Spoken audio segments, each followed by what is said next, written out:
everybody, it's Claire here from Sewing by Claire, and we're going to be moving forward with our Clara the cat kit, which we've got here. Let me just find that for you.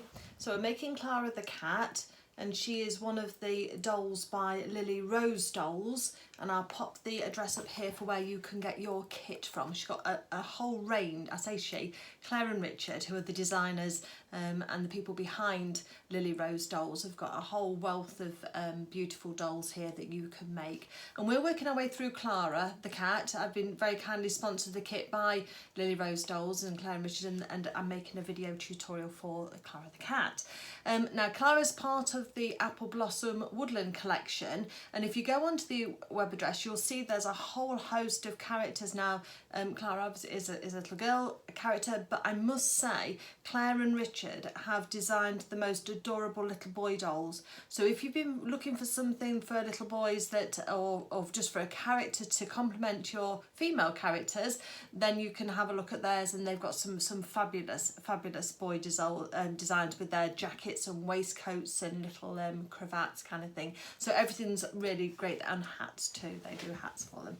So that's where you need to go to get your kit. And so far we've been making Clara, and here she's looking, she's coming together quite nicely. We've now got the head onto the body. The ears are just pinned on still because I'm going to wait until her bonnet's finished, and when her bonnet's on then I can adjust the position of the ears. I don't want to put them on and then be too far forward or too far back, so I'll adjust those at the time. And the next stage we're going to be doing now is going to make her arms. So I'll just point the camera down and we'll get started on making her arms. So if you want to go to your remaining felt pieces, we'll put the legs to one side because we'll be doing those next, but for now we're just going to do our arms, and we've got our felt pieces together here.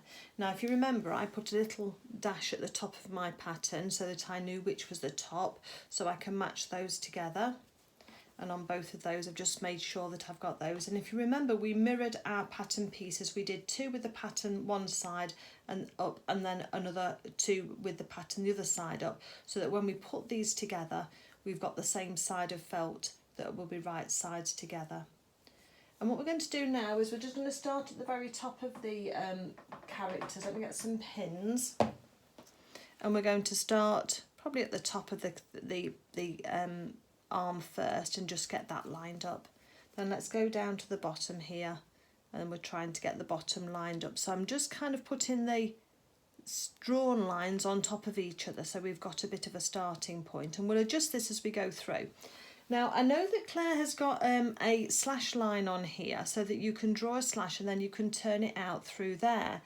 I'm more familiar with turning my characters out through a gap on the seam and then just doing a ladder stitch to close, and because Clara's got a long sleeve dress on, I know you're not going to see that, so I'm going to do that same technique that I'm used to doing. So let me get some more red pins because I'll use my red pins to remind me to leave that open. So let's just get those lines lined up, and we're pretty much going to do exactly what we've done before with our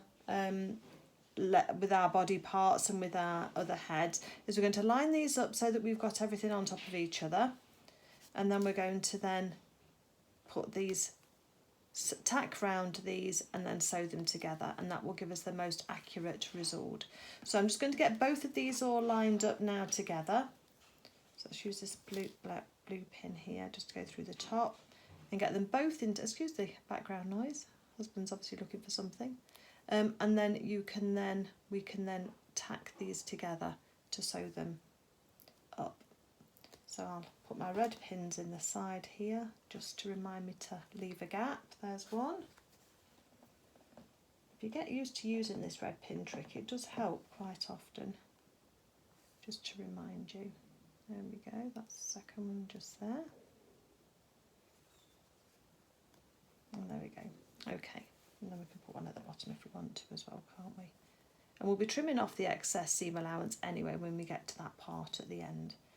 So a few pins in just to hold those together. I'm I'm going to get my yellow tacking thread, and then we're going to tack around all the way around these edges here, just as we have done for the body. So if you're not familiar with that tacking technique, just nip back to the video for the body, and it's exactly the same that I'll be using for that. And I'll just not cover it now, just for speed, and then we'll go round and tack these, and then we'll join it and then sew round with our sewing machine. Okay, so we've got our machine set up again, so let's just check our settings. So I'm on stitch, a straight running stitch.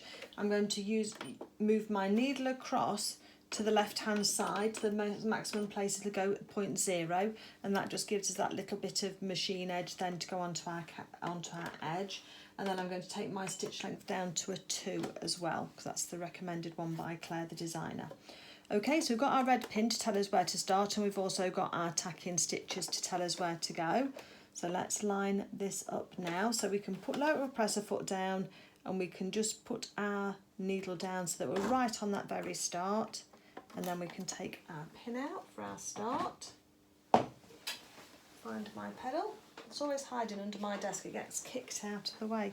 Okay, and then hold on to our threads. We're going to take a couple of stitches forward and a couple of stitches back, and we know we need to reinforce this because of when we're turning it round. And we're going to press my button, or you can use your hand crank to make sure that your needle's in your work, because we've got quite a lot of curves to go around here, so we need to take it nice and steady. So once we've got that, let me get my awl as well, that'll help, and then we can start and follow our tacked line and our drawn line on our character. I can just see mine's just starting to bunch up, so I'm just moving it very slightly. So lift up my presser foot, just change that direction just very, very slightly, and that will allow me then to carry on following along the line. And do the same again. Sometimes you just need to be aware of where you're going as well. So just follow those stitches for the tacking threads. Coming around towards the end, so just a couple of stitches at a time, sometimes only one, and change direction. And the more often you change direction, the smoother your curve will be. Just use my squeaky foot pedal as well. Another one around this way, and then we'll go out the other way. I can follow this line around now. So sometimes if you've only got a gentle curve, then you can just follow it around with the machine just by manipulating your fabric. But at some point you feel like you're tugging it, and that's the point at which you need to then to start to do your pivot. And if you've not used pivot before, you'll be surprised how much it elevates your sewing and gives you a lovely finished result. Or you might just be doing it automatically without realising that that's what it's called.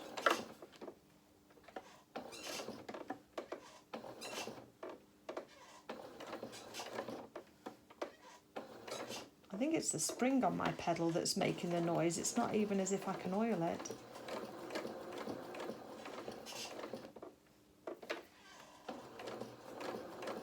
So coming up to where that pin is, let's just take that pin out, because we don't sew over pins because we mess up our machine. And then up to that edge there, and then reverse. And you can see I've left a gap in mine. Now Claire the designer has a little slit in the top of hers, then she pushes hers out through there. But as I say, I'm going to just do, you can do whichever way you're like. If you're more familiar with pushing your arm out through the cut in the felt itself, then please do that. It's just that I'm more used to having a little gap and then closing it up with a ladder stitch. So let me just go and do the other one, and then we'll come back and we'll look at turning these through. So once you have sewn over yours, then we're just going to take out those tacking stitches that we put in to hold the two sides together. So just go round and do that on both sides, and then you're also going to get your pinking shears, and then once you've finished, again you're going to trim round. So don't trim through your little gap. If you've left a gap, don't trim there, but the rest of it all the way around the curves, just take off half the seam allowance with your pinking shears or crimping shears, whatever you call them, and that will then make this lovely and be able to be turned through. Okay, so that's the tacking out. So there's our gap where we're going to be stuffing it. So I'm going to start there with my pinking shears, and I'm going to just go around the edge of here, just to reduce that seam allowance and just allow that fabric to curve nicely and to shape nicely. So just remember not to go past, because you need all that seam allowance to be able to do your ladder stitch. So let's take our time with them. We're going to pull the two sides apart on the end here, and I'm going to tuck up those two end pieces first. This is the way that I've found works best for me. Not on these characters, I've done it on other characters. So you kind of pull the sides apart and then you tuck in the end that you're working with. And then once you get it started, you can then carry on a little bit easier. It just starts to fold in on itself. And I find that this sort of pushing is a better way, I know I've said it already, is a better way than the pulling. And you're aiming that towards your gap so that you can then hopefully reach in. And you've only really got enough room just for the two sides of the felt plus the seam allowance. So they're not going to take a lot of stuffing, these aren't. So there it is poking through. So now I can just reach in and just peel that felt back. Okay, we've got one bit through. We're doing okay. Just roll out your seams and we can just finesse that end bit there at the end in a minute. So let's go down to the other side now. So this is down to the bottom, and oh, the other thing I meant to say was that I always put my opening on the back of my arm, so like the back of the upper arm up here, because I think that that's more easily hidden, and also I try not to go too far to the top so that you've not got too long to try and poke through down this bottom section. This is the theory. So again, down this bottom end, let's pull those two bits apart. We just need to get it started off with the turning and poking that end in.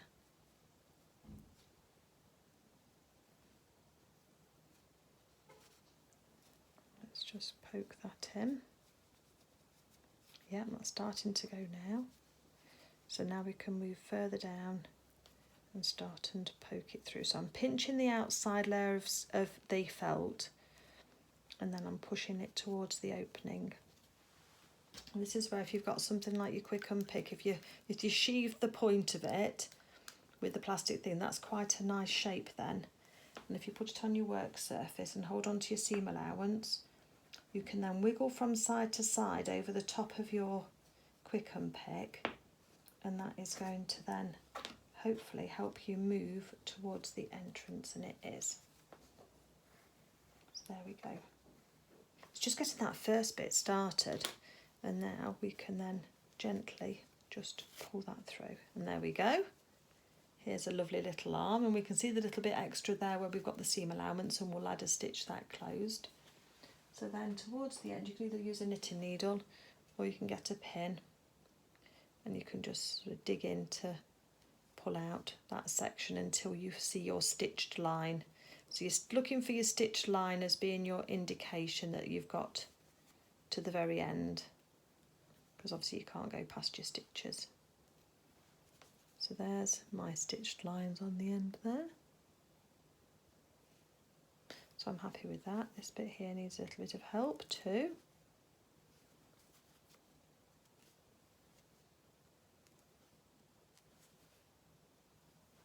Just pull that out until you see your stitches again.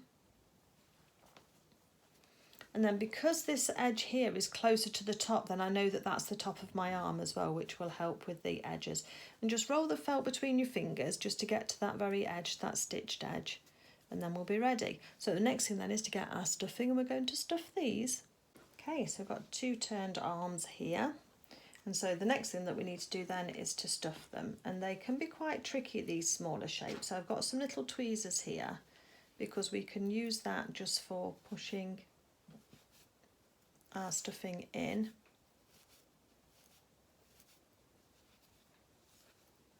And they can work quite nicely just to start and get some leverage on that stuffing.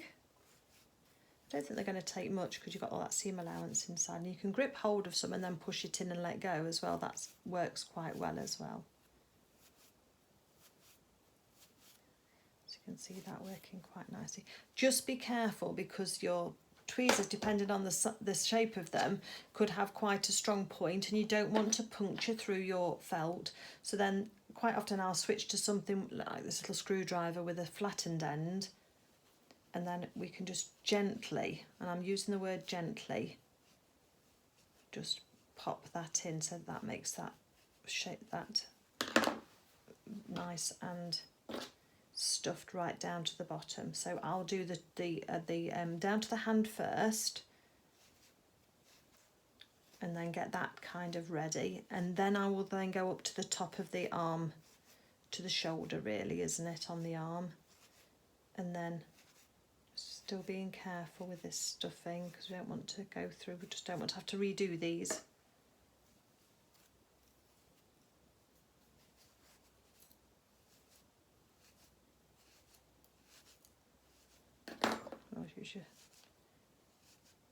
Sometimes that works better. Having a bit of a flat end works better sometimes to actually get the stuffing in. Amazing what we use, isn't it, to get this round. So getting a nice round shape, a little bit more down into the very bottom of this character, down into the hand. Just be careful again, just take your time. Use your fingers on the outside and hopefully you'll stop yourself before you then feel like you're going to poke through your felt. So you get the idea anyway, but as I say, I would stuff first down into the actual hand section and then up into the shoulder, and then I'll come back to you when we're going to ladder stitch these closed, but it's going to be exactly the same method that we used for the back of the body when we were doing that. So, oh, Clara's fallen off the table. She's had enough. Okay, so I'm going to do that and then I'll come back to you. Okay, so we've got two arms all nicely filled here, and they're looking nice, and make sure they're just as identical as possible. I do know some people with dolls sometimes weigh them individually so that they can make sure the same amount of stuffing and felt is in both. I've never done that, I've usually just gone by eye, but you can get a pretty good feel for that and give them a bit of a squidge, and you can feel what state they're in. The stuffing's just poking out a little bit, but don't worry about that. We're just going to pull out the seam allowance just so that we can see how much we've got on either side. So just unroll that, because if you remember we didn't cut that bit with the pinking shears, we left that intact, and that's so that we've got plenty to hold on to. So just tuck your stuffing in. And then we're going to do the same as we did before. So I've got a knot, I've got my thread double, matching thread to what we're sewing the character with, and I'm going to bury my knot through the stuffing and just come out a couple of stitches just below the, that's a little bit too far off, a little bit too, there we go, that's perfect. So just in there, and then don't put it too tight, you just want to bury your knot in the middle there. I've got stuffing on my nose now, it's tickling. Okay, so now we're going to just take a couple of stitches in place just to anchor that knot, make sure that's nice and secure. And if you notice, I come up just into the stitch line so there's no pressure on the end of that thread at all. Before then, I've then start to then put the stuffing in where we're going to be stitching.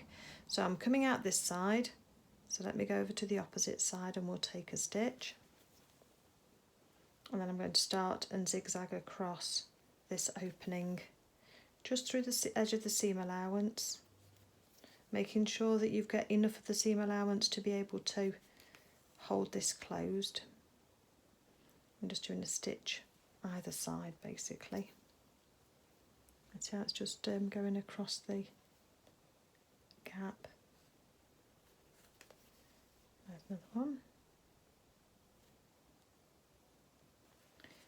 Another one.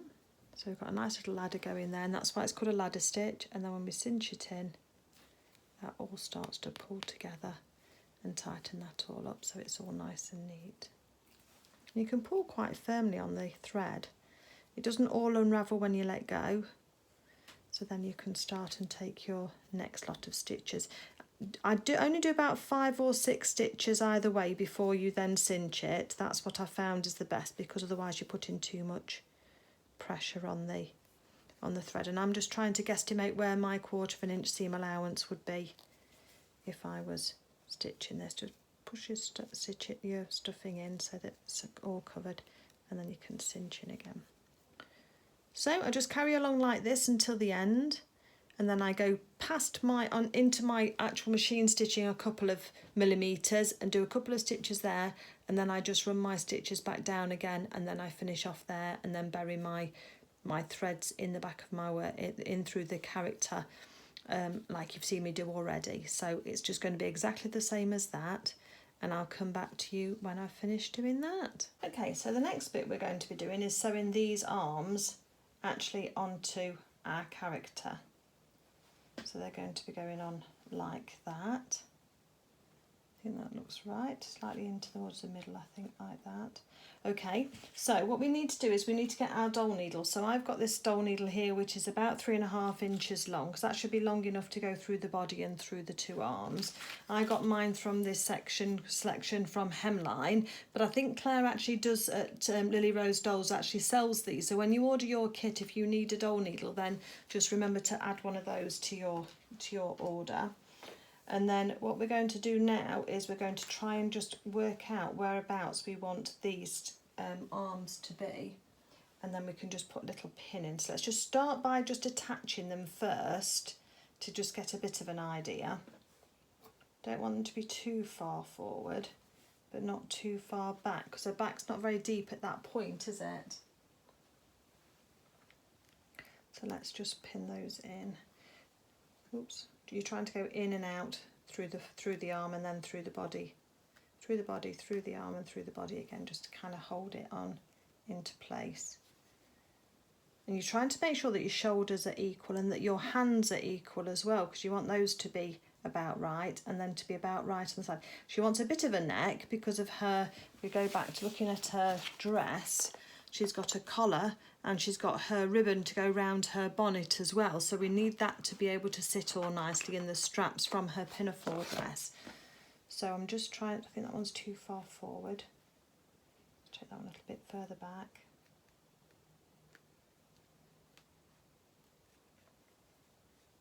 Yeah, that's better on that one, I think. So I'll take this one a little bit further back as well. Make sure they're even at the top, maybe a little bit further down. So again, as you can tell, there's a lot of just a little bit of trial and error with some of the with your dolls and with your placement. And if you had a finished one to refer to, it would be slightly easier, wouldn't it? But at this stage, we've not made one yet, so we're trying to just get it right, aren't we? As best as we can. And you know, nothing's written in stone. If you find that later on in the process you want to alter them so that they're further down, then you can do. But for now, I think that's where I'm going to do mine. I just want to have no hands further down, maybe. Just looking at the picture again, and her hand is more down like that. So let's do that. So this is where the reference pictures are really useful to look at as well, aren't they? Yes, that's better. That's more natural, isn't it? So let's try and keep the shoulders even. And hopefully just by showing you my process, rather than just saying, oh, put it here, hopefully by showing you the process that I go through in order to see if something's in the right place or not, will help you if you're working on a project, you know, on your own, and then you've got to then try and work out and trying to give you the skills so that you can do it yourself in the future, rather than just say, do this, do that. That's the theory of my videos anyway, that you can then take the skills and apply them to anything, any project you're working on. Pin starting to, there we go, I'm happy with that. Look, her shoulders are about equal there, hopefully you can see that. Her arms are at a nice natural level down to the body, so that's fine. Okay. So we've got a double length of thread, and we've got a knot at the end, and I'm using my 3.5 inch dole needle. As you can see, it's quite a nice long one. We're going to go first of all through the underarm of one side so that we can hide this knot. So just move your arm out of the way, and then you're going to come in through the middle of the top of the arm. And then just by pulling this line there, we can just hopefully bury that thread in there, and it has gone into there nicely. Now, give it a little pull and it'll go through the felt and it'll hide the knot in the middle. But you don't want to pull it so much that it pulls out the other side, because the next thing you're going to do is take a stitch on this side, and then you're going to be coming out, hopefully, through the middle of this arm here. So you're going through the middle of one arm and coming out the middle of the other. Can you see both ends of the needle there? And take a stitch, because we need a couple of stitches just to hold this into place, because if we pull too soon on it, we're just going to pull our knot through and then we're not going to have anything to hang on to.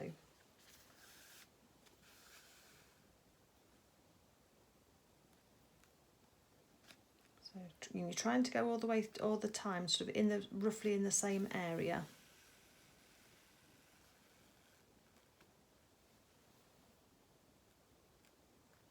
To hold these on.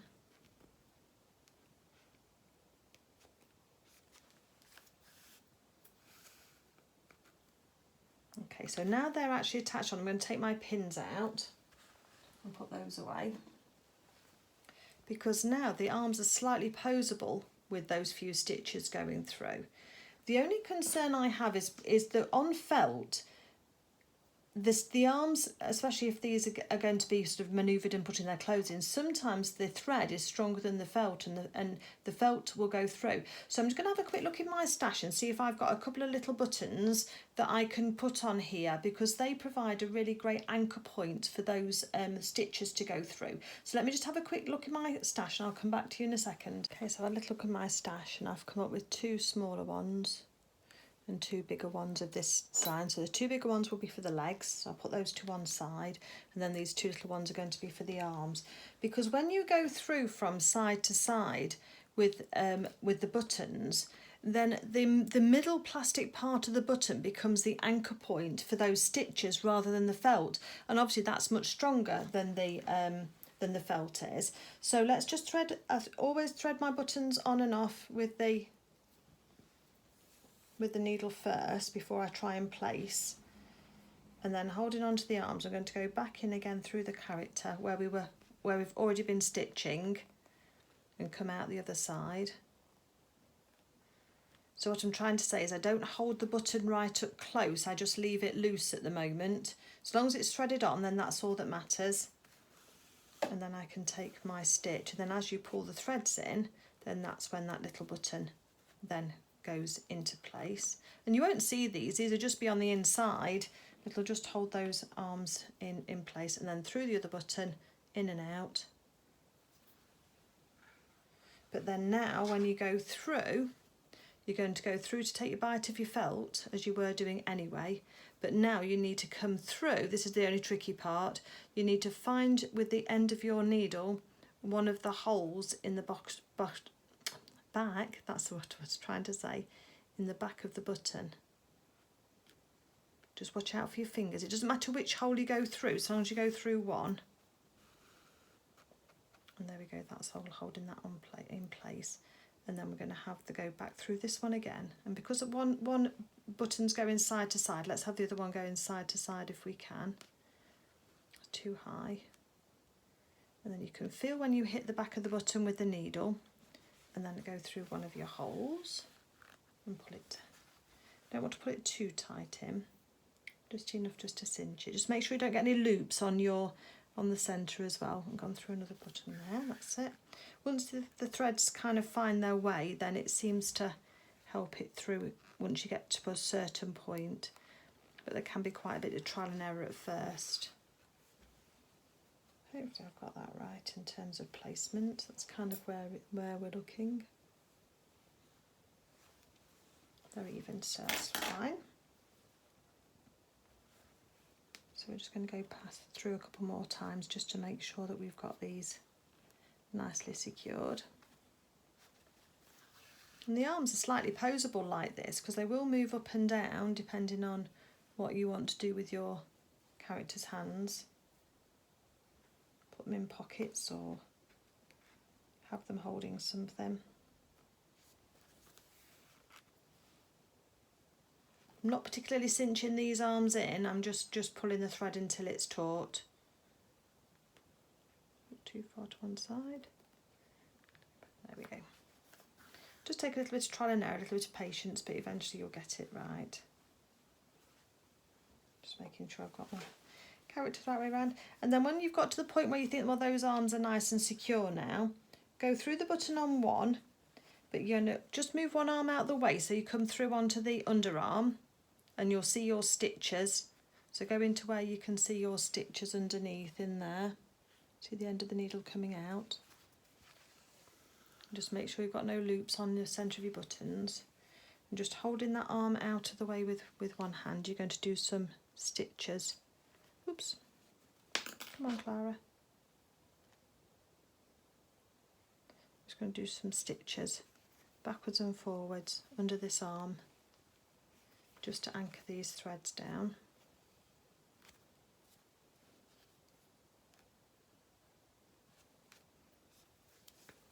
And it should all then be hidden underneath the underarm for you. And I know the characters are going to be dressed. Clara's going to be dressed in her lovely dress and bloomers and bonnet and pinafore, but it's still nice to get a nice finish, isn't it? So that feels like that's nice and secure now. So I'm going to put the needle back through the body, and you guessed it, we're going to leave a long tail. So let's put that back through the body. Put a little bit of pressure on the thread for the arms. Give it a snip. And then that end will go into the body. So there we go. So the buttons are completely optional, it's up to you. I quite like that kind of feel that they're on there nice and securely. And we've got plenty of thread left for sewing our legs on, which is going to be our next part. Oh, your whiskers have got flattened a bit, Clara. So there we go. So she's coming on, isn't she? Definitely coming on. So the next stage is we're going to be working on her legs and then attaching her legs.